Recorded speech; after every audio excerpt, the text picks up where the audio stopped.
tes. Assalamualaikum warahmatullahi wabarakatuh.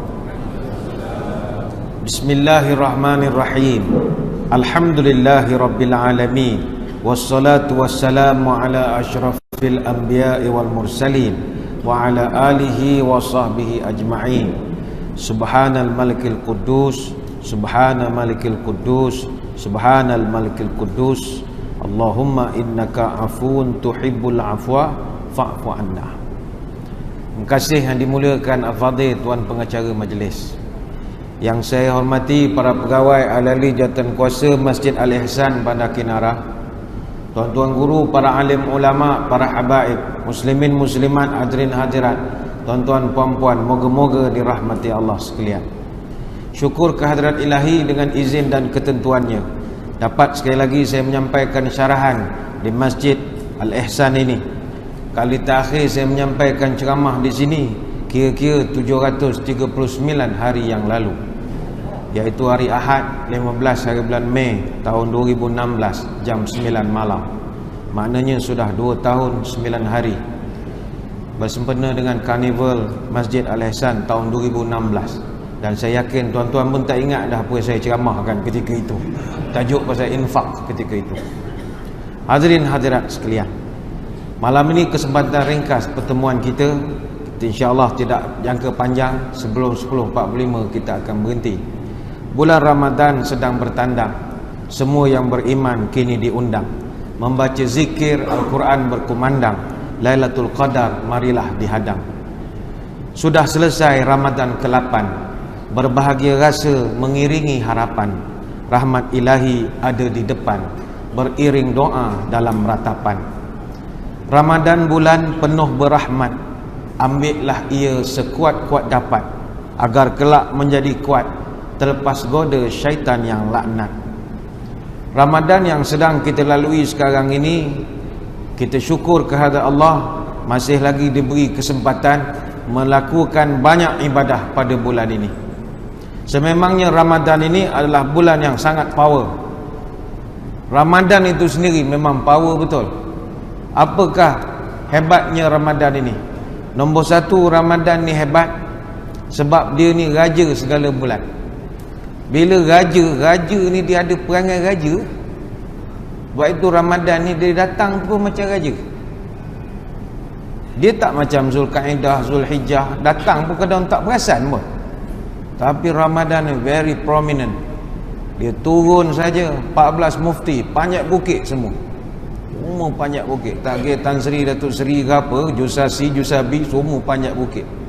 Kuala Lumpur tak ada bukit, panjat menara Kuala Lumpur. Papaklah tinggi 420 meter. Gayat orang tua tu sampai ke atas. Sebab nak menengok kedatangan anak bulan. Lepas dapat pula bila nak tentukan puasa, tak boleh pula isytihar suka-suka hati. Perlu diisytiharkan mengikut saluran yang sesuai. Siapa yang layak mengisytiharkan Ramadan? Bukan Pang Cheng Pei, Buletin Utama, TV3, tak boleh. Yang hanya boleh isytiharkan Ramadan, the keeper of the ruler seal, penyimpan maha besar raja-raja. Sebab dia raja, hak mengisytihar dia beraja juga. Syed Daniel bin Syed Ahmad Tan Sri, dia akan isytihar selepas mendapat perkenan daripada majlis raja-raja. Kita nak berbual parlimen perkenan yang Tuan Agong saja. Tapi nak menyambut satu Ramadan, 9 raja kena berpakat. Sebab apa? Malaysia ni kita tak pernah sepakat bab agama. Takkan pernah sepakat. Ustaz je penat ceramah, marilah bersatu. Tak, bersatu ni idea saja. Dari segi bersatu betul susah. Terutama dalam pentadbiran agama. Kerana kita ni, agama adalah state matter dalam perlembagaan. Dia adalah hak prerogatif negeri-negeri. Artinya tak ada orang boleh hajar apa yang negeri perlu buat. Hatta JAKIM sekalipun federal, dia tak boleh beritahu Selangor apa Selangor kena buat. Tak boleh. Dia tak boleh hajar Johor apa Johor perlu buat. Agama semua dia ada raja, dia ada ketua agama dia. Sebab itu kalau kita tengok di negeri-negeri, mana pernah bersatu.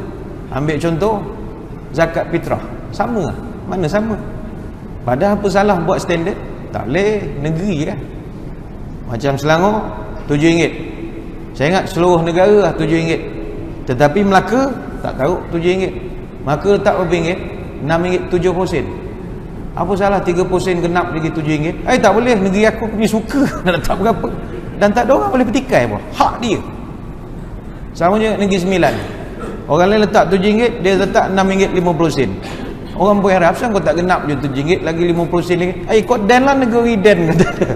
Dan punya suka lah, apa masalah negeri dia. Dia punya suka lah.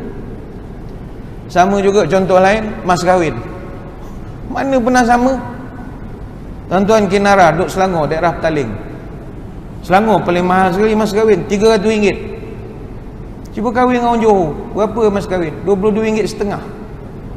Kahwin dengan orang Pahang, RM22.50. Pergi atas sikit Melaka, lain pula rate. Melaka RM100. Turun bawah sikit pergi Negeri Sembilan. Negeri Sembilan dia buat rate yang lain-lain. Janda RM12, anak dara RM24 pula dah. Tapi itu hak dia, tak ada orang boleh petikai. Lepas tu pergi pula ke Kuala Lumpur, seberang ni Kuala Lumpur ni, anak dara RM80, janda RM40. Pergi ke Labuan, jauh sikit lah kahwin, RM80, flat rate, dara janda sama RM80. Tapi seberang je pergi Sabah, terus jadi lain. Sabah, janda RM80, anak dara RM100. Malbah lah dara kau sampai RM100 bah. Oi, negeri aku bah, katanya. Negeri aku suka-suka aku bah. Kau lah negeri kau. Pergi ke Perak, lain pula RM100, RM1. Singgit ni, 101. Nombor mesti mau cantik, 101. Sarawak RM120. Selangor lah paling mahal, RM300. Dan ada 4 negeri tak letak langsung. Kedah, Perlis, Terengganu, Kelantan, tak ada ketetapan. Aku terima nikahnya dengan mas kahwinnya satu naskah Quran tunai, sah, tak ada masalah. Aku terima nikahnya handphone Samsung FE tunai, boleh, tak ada masalah, ikut persetujuan. Atau nak glamour sikit, aku terima nikahnya dengan mas kahwinnya RM9,999, 99 sen. Nak popular, boleh, tak ada masalah. Pergi 4 negeri saja. Kalau kita fikir apa salah bergabung, tak boleh bergabung bab-bab negeri, mana boleh satu. Contoh paling mudah sekali, waktu semayang waktu semayang paling simple sekali. Kita di Malaysia ni ada beberapa tempat yang mana dia duduk antara sempadan negeri-negeri. Kita bukan bercakap sepadan dengan negara, sepadan Thailand ke, sepadan Indonesia ke, sepadan Singapura ke, bukan. Ni sepadan Melaka dengan Negeri Sembilan, sepadan Melaka Negeri Sembilan dengan Johor. Itu boleh beza-beza waktu semayang. Bagi contoh, dekat Melaka dengan Negeri Sembilan ada satu tempat dekat tu dia panggil Pulau Sebang. Pulau Sebang ni dia sepadan Tampin tu masuk Negeri Sembilan, sepadan dengan Pulau Sebang Melaka. Sebelah Tampin dia satu bandar, tapi garisan kecil membezakan antara dua negeri. Patutnya combine sajalah waktu semayang. Tak, yang sebelah Tampin Negeri Sembilan buka puasa 7.16, yang belah Pulau Sebang Melaka buka 7.17. Jadi kalau pergi bazar Ramadan, kedai, tengok orang buka, kau kena tengok kau sepadan mana, takut kau kat Melaka lagi. Sebab Negeri Sembilan dia boleh. Bayang, gerai mutabak tu masuk sikit Negeri Sembilan, yang belah sini soya masuk belah Melaka, menimbulkan konflik. Sama juga ada satu sepadan dekat dengan Asahan, satu batu pancang, 3 negeri, Johor, Negeri Sembilan, Melaka. Tiga-tiga ikut angle mana. Kalau kau belah Asahan Melaka buka 7.17, kau pergi belah Tangkak Johor buka 7.14, kau konang sikit di sini Gemencih Negeri Sembilan masuk 7.16, kan pening.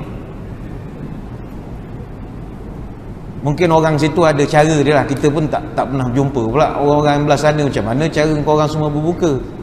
Sama belah utara pun sama. Kalau Kedah Perak dekat Selama Serdang, dia kalau Selama belah Perak buka puasa 7.27. Kalau sebelah Kedah tu jatuh daerah Kulim, dia buka puasa 7.28. Padahal jambatan yang merentang Sungai Krian tu, yang memisahkan antara Perak dengan Kedah, jambatan tu panjangnya 35 meter. Tapi kerana negeri lain terus beza. Tak payah ngata negeri orang, saya ngata negeri saya sendiri, negeri Pahang Darul Makmur. Pahang banyak sepadan dengan negeri. Ambil paling mudah, Rompin sepadan dengan Johor.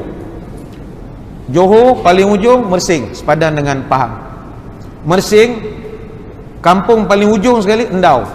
Rompin kampung paling ujung Tanjung Gemuk. Tanjung Gemuk dengan Endau, dia punya waktu buka puasa sangat beza. Orang di Endau, orang di Tanjung Gemuk Rompin buka puasa 7.13 malam. Orang di Endau Johor buka puasa 7.09 malam. Padahal antara Endau dengan Tanjung Gemuk jaraknya hanya 346 meter. Bukan 340 kilometer, meter. Maka tiap-tiap tahun budak-budak Tanjung Gemuk Rompin nak cepat buka duk atas jambatan. Duk jambatan. Dengar azan dah, Allah Akbar, Allah Akbar, minum air tebu, gok. Mak ayah dia tak makan lagi kat rumah tu. Tunggu sampai tu kan baru dia makan nasi kat rumah dia. Kita yang melalui ini kita akan fikir, apa dia tak nak bersatu? Kan agama ni hak negeri. Tetapi disebabkan Ramadan ini, dia ni raja segala bulan, maka kita hormati. Justru Majlis Raja-Raja dalam mesyuarat kali yang ke-92 pada 15 dan juga 16 Mac 1972 telah bersetuju supaya penetapan tarikh permulaan puasa meliputi seluruh Malaysia. Buang ego masing-masing, yang ni kita bersatu lah. Kau nak letak mas kahwin lain-lain, tu kemudian cerita. Tapi puasa kita kena hormat, dia ni raja. Raja ni kita kena hormat, tuan-tuan, suka tak suka. Raja kena hormat, macam mana pun. Raja mesti hormat, macam mana Samsim pun kita raja kena hormat. Tak boleh tidak. Nak orang Melayu kalau tak ada raja, semua orang akan jadi raja. Pun masalah juga. Biarlah ada seorang, dah tentu seorang. Kalau semua, pening nak jaga. Biarlah seorang jaga sajalah. Ada orang kata raja susah lah, garang sangat, marah sana marah sini. Alah, dia jadi raja berapa puluh tahun. Awak baru jadi raja sehari dah panas baran. Baru jadi raja sehari, baru bersanding pakai spek, orang kipas lambat. Oi, dah baru kipas sikit Ini pula berpuluh tahun jadi raja. Tak payahlah berkelahi. Raja bulan namanya Ramadan. Itu yang pertama, powernya Ramadan ni.